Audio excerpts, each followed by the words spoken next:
की ती जर आपण 50 लाख देऊन मिटवत नव्हतो तर बँकेनं आपल्याला नोटीस दिली की झालेलं 19 सालीचं ओटीएस तुम्ही वेळेत हप्ते न भरल्यामुळं आता तुम्हाला त्या 58 कोटी 19 लाखाचं 1,10,19,000 भरावं लागतं. 110 कोटी मग ती कितीच मिटलं. म्हणजे ही गोष्ट आपल्याला का सगळी फोडून सांगतोय तर माझी जबाबदारी आहे की सभासदाला सगळ्या गोष्टी माहित पाहिजे. मी आयडिया करायला उत्तर द्यायला काय मोकळा. मागच्या ह्याच्यात जर बघितलं तर आता त्याचा तोटा कुठे कुठे झाला सांगतो तुम्हाला. आता आपण अहवाल वाचला असेल. आता अहवालात काय होणार आहे तुम्हाला सांगतो. आपल्या तालुक्यातली नाही ती शेजारच्या तालुक्यातल्या आपला अहवाल वाचून हिशोबन तोटा सांगते आपला. मागच्या निवडणुकीत बघितलंय. त्यांच्यासाठी मी आपल्यासाठी सगळ्याला सांगतो. ती काय सांगणार आहे तीच आज सांगतो. आता काय दिसतं आपल्या कारखान्याला यावर्षी तोटा झाला. तोटा होण्याची 2 कारण आहेत.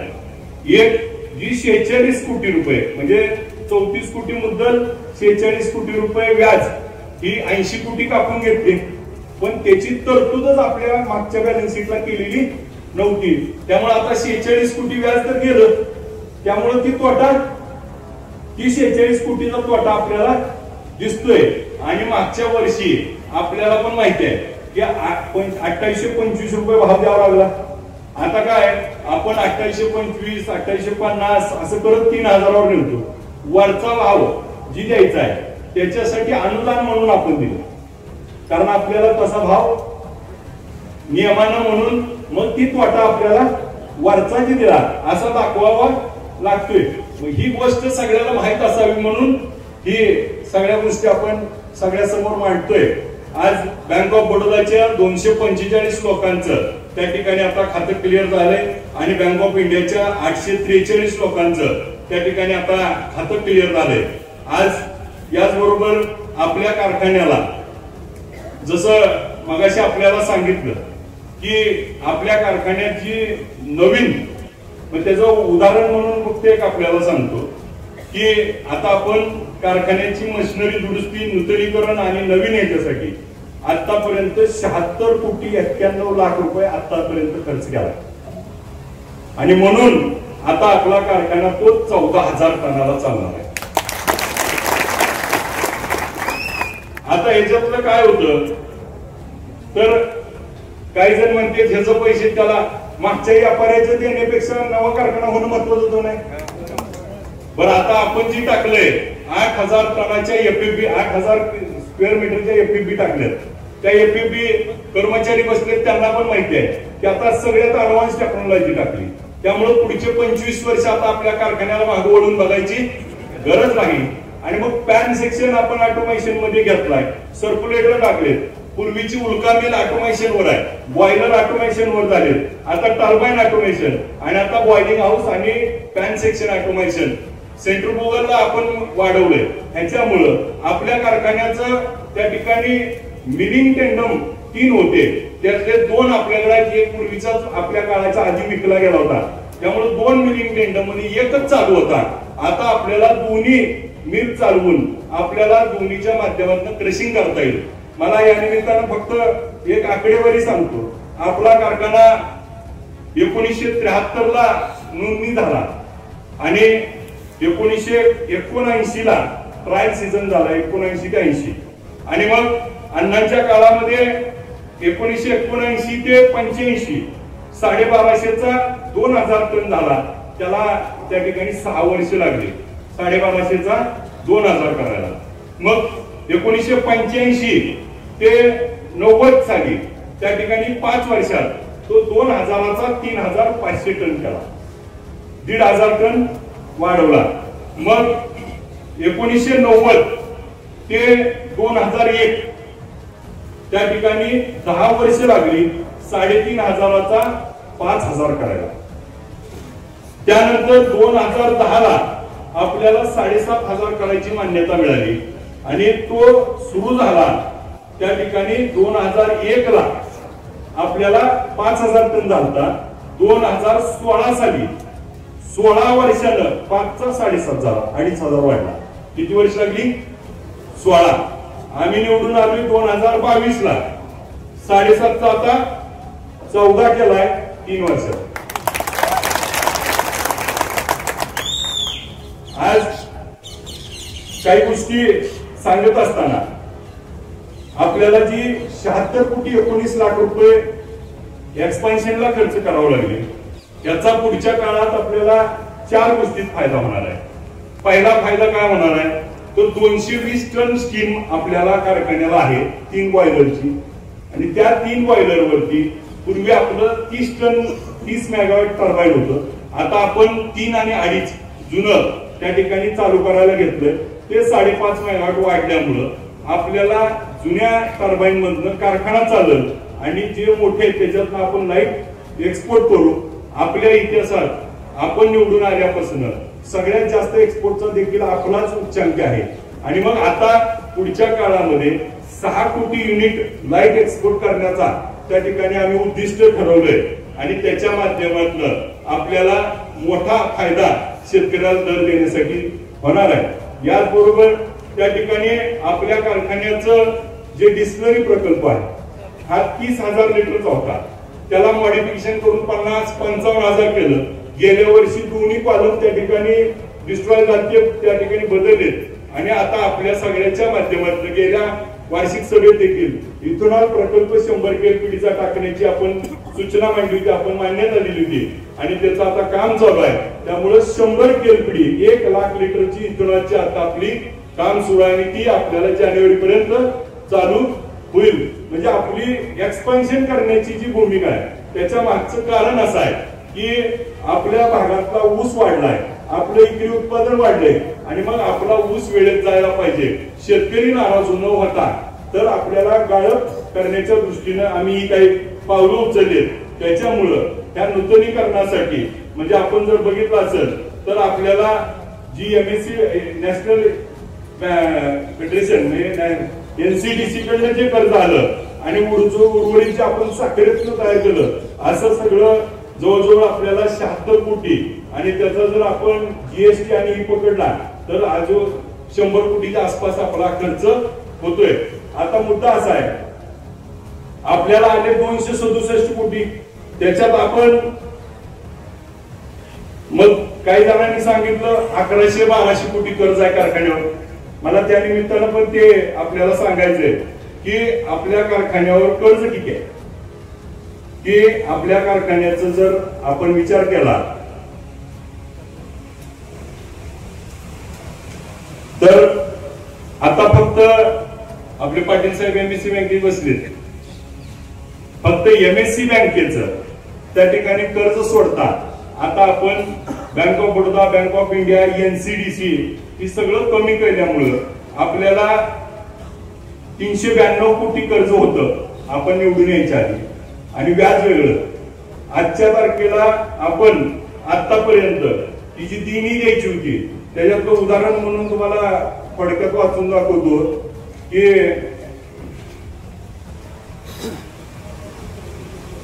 आपण निवडून यायच्या आधीचं ऊसाचं थकीत बिल, तोडणी वाहतूक, आणि MSC बँकेला आतापर्यंत जुनी साखर आणि आम्ही भरलेले असे 35,27,00,000 रुपये, जुनं लाईट बिल 92,00,000 रुपये, GST 44 लाख, जे जुने कर्मचारी रिटायर झाले त्यांचे 5,55,00,000, NCDCचं जे आता 80 कोटी कर्ज कमी झालं, आणि सप्लाय जे करणारे होते त्याच्या जवळजवळ आपल्या ग्लोबल म्हणून एक कंपनी होती ज्याला मागच्या संचालक मंडळानं 28 रुपयाला इथेनॉल विकलं होतं, SBS विकलं होतं, आणि त्याचा बार्शी कोर्टात स्टे आला होता. आम्हाला सगळ्या संचालक मंडळाला बोलवलं आणि स्थगिती होती, तर त्या कोर्टाच्या आदेशानुसार 11 कोटी रुपये आपण जुनं दिलं, आणि bank of India, bank of Baroda असं मिळून आजपर्यंत आम्ही निवडून आल्यापासून आतापर्यंत मागचं 175 कोटी 82 लाख रुपये देणं दिले.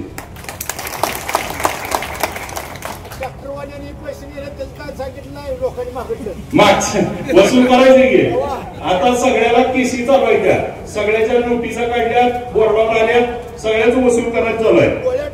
175 कोटी 82 लाख रुपये.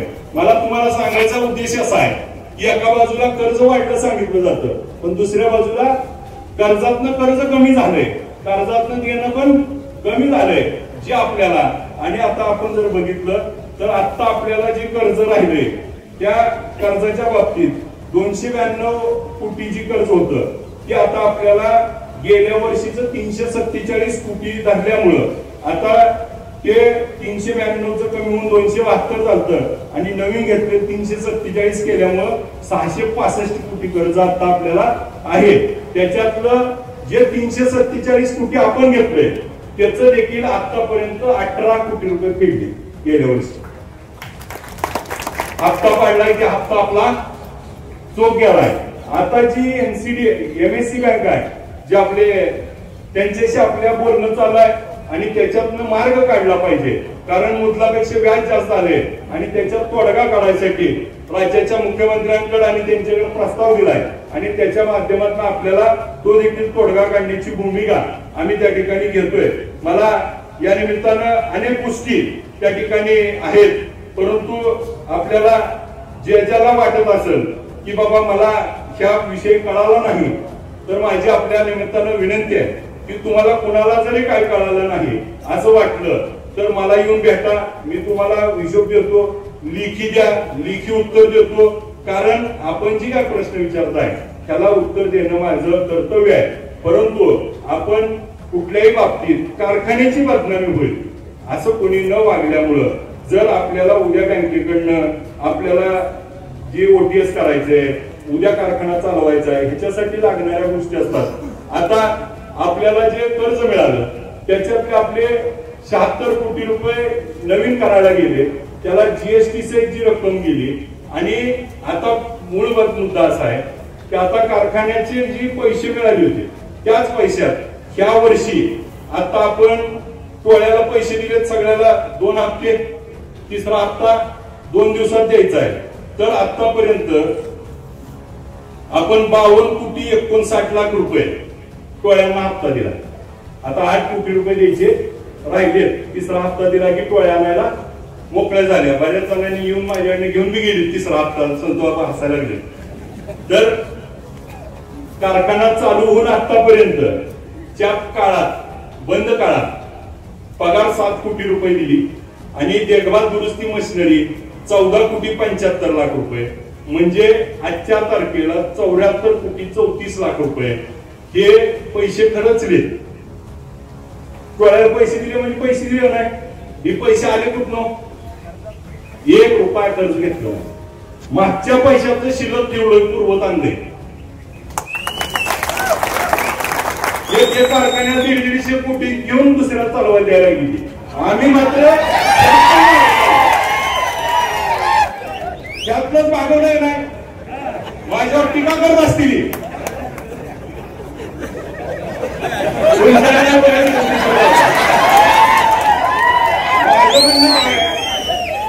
माझ्यावर टीका होत असेल, परंतु मी एक गोष्ट करतोय की कारखान्याच्या आर्थिक ह्याच्यात शिस्तीत त्या ठिकाणी कुठेही बाधा येऊ नये. आज मला सांगा गेल्या वर्षी 350 कोटी कर्ज घेतलं आणि यंदा टोळ्याला पैसे नाही ते द्यायला, चालायचं कसं? बरं आज मला सांगा मशिनरी बसवली आणि बाहेर टोळ्या नसल्यावर कारखाना कसा काढायचा? मग आता मागचं तिथं करू. आता मला सांगा आतलं काम बाहेर टोळ्याला पैसे वाटलं धरून झाला आणि आत काम नाही केलं तर आणलेलं गाळायचं कुठं? बरोबर आहे नाही? मग बाहेरचं ना आतलं मिळून आता आपल्या हातात किती येतं? 250 कोटी. आणि मग मला सांगा आता आलेला हिशोब तर सगळा सांगितला, मग आता घोळ झालाय का? मग घोळ जी म्हणती ती त्यांना माझी विनंती आहे, कारखान्याची बदनामी करू नका. कारखाना विठ्ठल चालू झालाय म्हणून स्पर्धा लागली आहे. आज सगळी घाबरली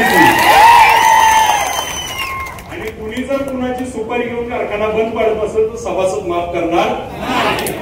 कारखाना चालला म्हणून आज आपल्याला लोकांच्या दारात जायची वेळ नाही, नाहीतर आपला दरवा सोडून लोकांच्या दारात जात होतो आपण ऊस घ्या म्हणून.